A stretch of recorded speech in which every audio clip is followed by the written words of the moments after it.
from the Valley of the Sunshine. We're actually located about 25 miles to the southwest of downtown Phoenix, Arizona in Tolleson. This is Phoenix International Raceway. Look at the hill over there just outside of turn number 4.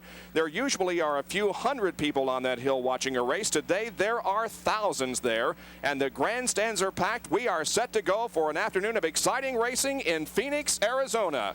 Here comes Jeff Bodine and the others down for a start. Rusty Wallace on the outside of the front row. The green flag waves, and here we go.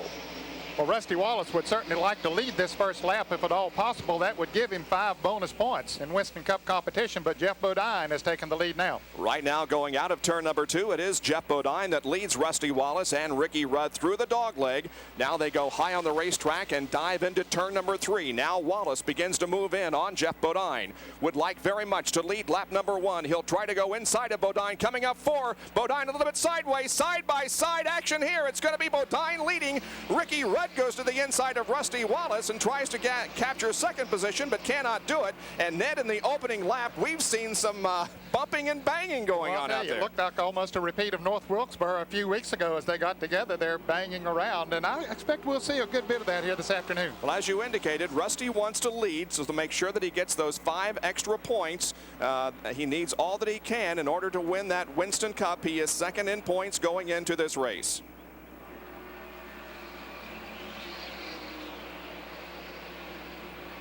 Rusty Wallace right on the back bumper of Jeff Bodine. Now Rusty will look inside as the cars come out of turn number 2 once again and go down the backstretch. Side-by-side racing. It's Wallace to the inside in car number 27 and Jeff Bodine, the pole sitter, outside in number 5. And Rusty is going to take the lead from Bodine, at least momentarily. Here comes Bodine back, however, on the outside. But look at the number 26 car driven by Ricky Rudd. It's also involved in the contest, and Bill Elliott is not too far behind in car number 9. So Rusty Wallace does have those 5 bonus points. He gets credit for leading lap number 3. Now we see Alan Kulwicki moving to the inside of Ken Schrader, and Kulwicki. Trouble here on the front straightaway. Car number 24. The number 24 car driven by Gary Collins from Bakersfield, California, has crashed here on the main straightaway. The car to the inside, just near the start-finish line, and we have both Rusty Wallace and Ricky Rudd making their pit stops. So while Collins' car is sitting on the inside of the pit wall, here is Rusty Wallace and Jerry Punch will call the stop. Well, the Kodiak crew going to work on Rusty Wallace's car, right side car on the jack. They had the right side tires already off and replaced. They will whip around to the left side of the car. Barry Dotson brings that left side jack around. Jimmy Maycar in the front tire. John Dotson the rear tire. Nolan Kosamisu puts gas in the car. They are trying to get out and beat Ricky Rudd off of pit road. Left side tires are on. Rudd's car still on the jack. And Rusty Wallace a great pit stop. And now Rudd's car off again and heads back down pit road. He just barely beats Ricky Rudd out of pit road, and he also beats Dale Earnhardt out. Well, I'll tell you, the pit stops here are so important. Track position will mean everything because of the fact that it is tough to pass on. So they want to get in and out as quickly as they can. That means that many less cars that they'll have to pass once they're on the racetrack. And Dale Earnhardt obviously thinks that he should have gotten out ahead of Rusty Wallace, so there's a bit of a discussion about that on the track. We'll get it all sorted out for you there before we go back to green. Well, Alan Kulwicki made another unscheduled stop here in the pits. Nicky just moving down pit road very slowly. He will be stopped by that man you're talking about with a big stop sign there. A little bit of confusion here. They were concerned about possibly having another tire go down, and they brought it in and checked the car, and the tires were not flat. And Paul Andrews, the crew chief, said, hey, we'll just put some wedge in the car. It must be just awfully loose, and it must feel like it's going flat coming out of the corners. Another unscheduled stop and trouble for Alan Kulwicki. You'll notice. Now, Bob, they held him there until all of the cars had gone by. That's why Alan Kulwicki was held there. It was not a penalty or anything of that nature. All the cars are still in the lead lap as we get the green flag, excepting Eddie Beerswell in car number 23 and Brad Knopfsinger in car number 98. Beerswell was in the pits for quite a while behind the wall. He has rejoined the race, though, as the race resumes on lap number 48. It is Sterling Marlin in front with Bill Elliott running second.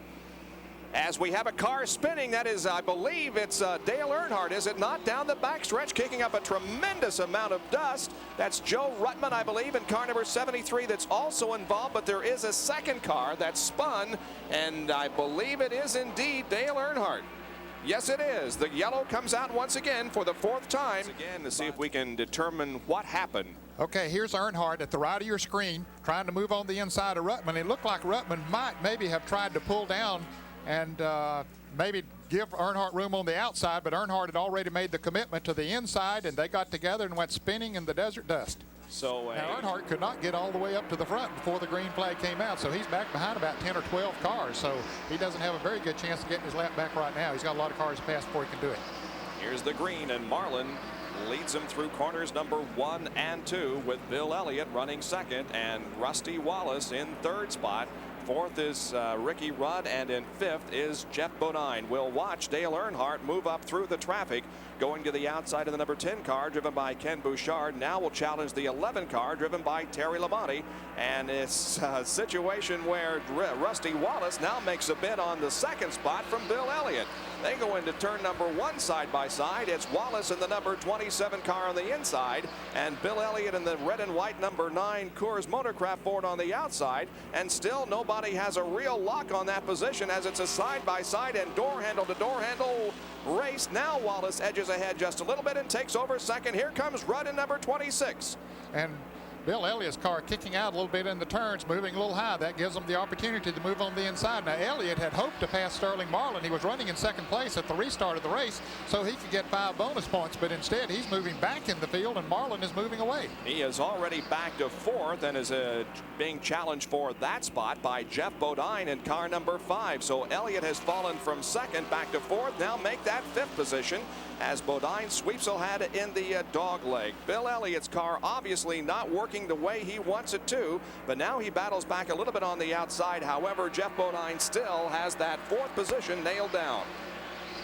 And here's Rusty Wallace going for the lead. Rusty Wallace will go inside the 44 car driven by Sterling Marlin. They come off of corner number 4, and I believe Rusty's going to get the lead back, although it's a drag race down the straightaway into turn number 1. Let's see what happens. It's going to be Rusty Wallace going back into the lead.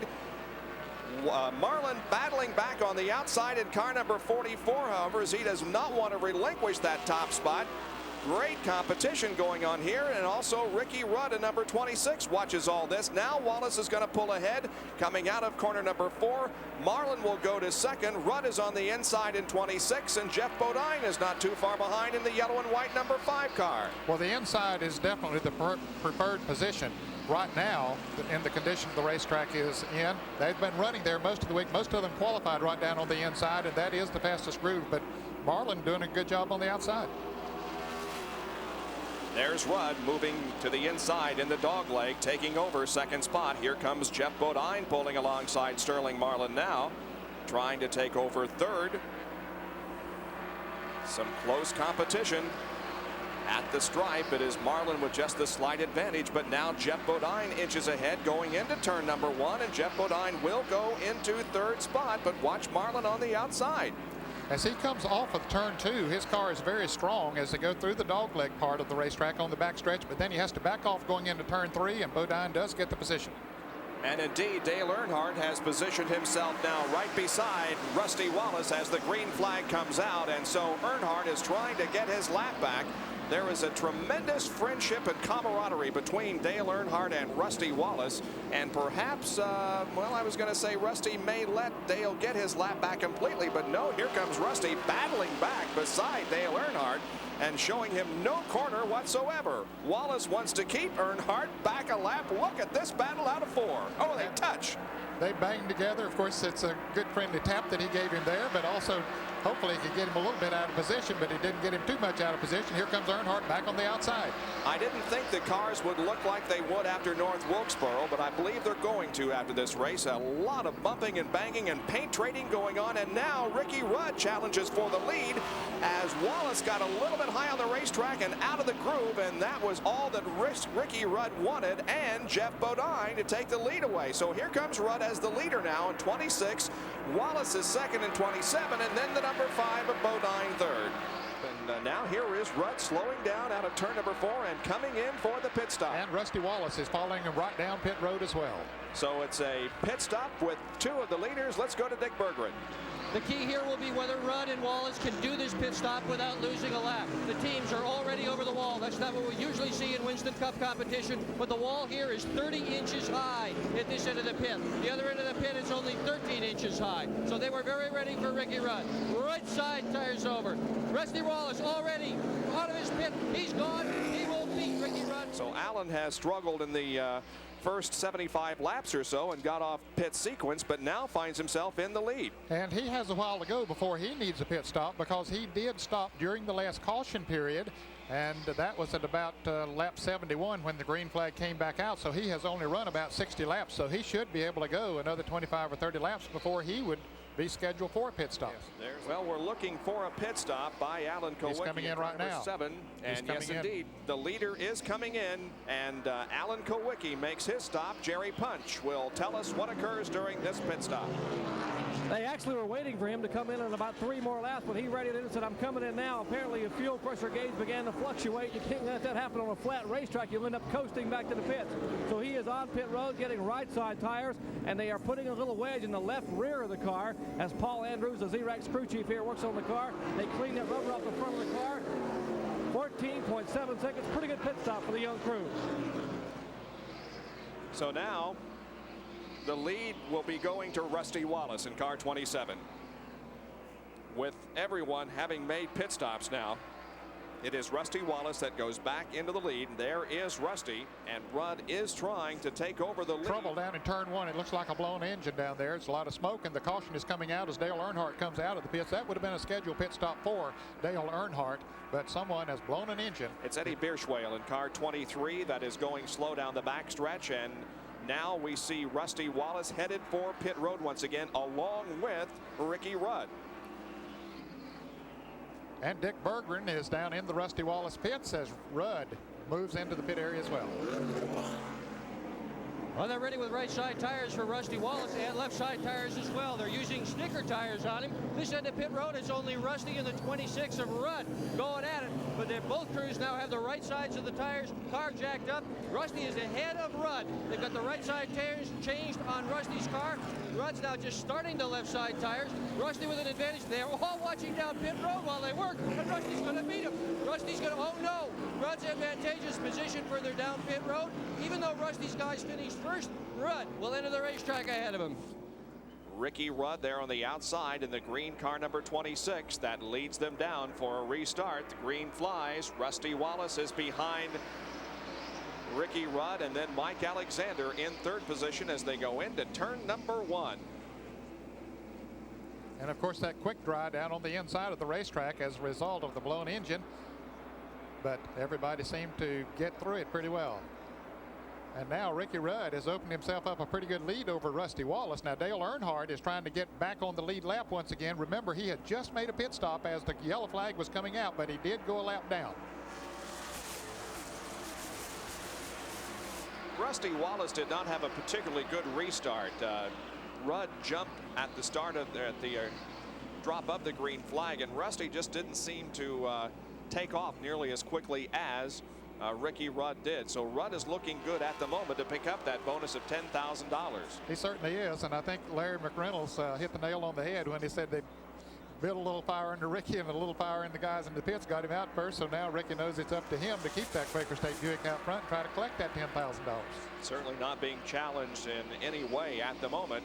He has things solidly in the lead. Here's trouble on the front straightaway. Oh, several cars are into the wall. This is going to virtually block the entire racetrack. Look at the cars all banged up together, several involved, and we have fire breaking out on one of the cars.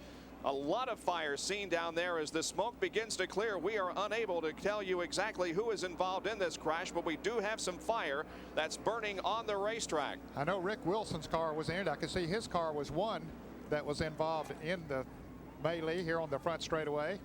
The firemen over there very quickly to put the fire out as the leaders come around now and will just about have to stop as they go in there because they can't see where they're going. Now this is the shot of it from our mountain cam. You can see several cars spinning and hitting the wall. And the car number 4 of Rick Wilson is out in front. The orange car, Michael Waltrip, I believe, was involved. Rick Wilson has brought his car back around with a lot of damage done to the front end. He's on pit road right now. Richard Petty was at the back of the pack, so he comes in there and just stops. And you can see the fire break out on Johnny Rutherford's car, the Slender U, car number 31. Rudd once again gets a tremendous jump coming off of corner number 4, and he just pulls away from Dale Earnhardt. So Dale is going to struggle once again to get that lap back. He and Rusty Wallace, meanwhile, are side by side as the cars come out of turn number 2. Earnhardt has his nose ahead of Rusty Wallace, and here comes Terry Labonte in car number 11 showing some strength. And he might have his eyes on $10,000. But he's got 2 cars to pass before he can get to Ricky Rudd. Earnhardt has positioned himself between first and second, Rudd and Rusty Wallace. There's one green lap.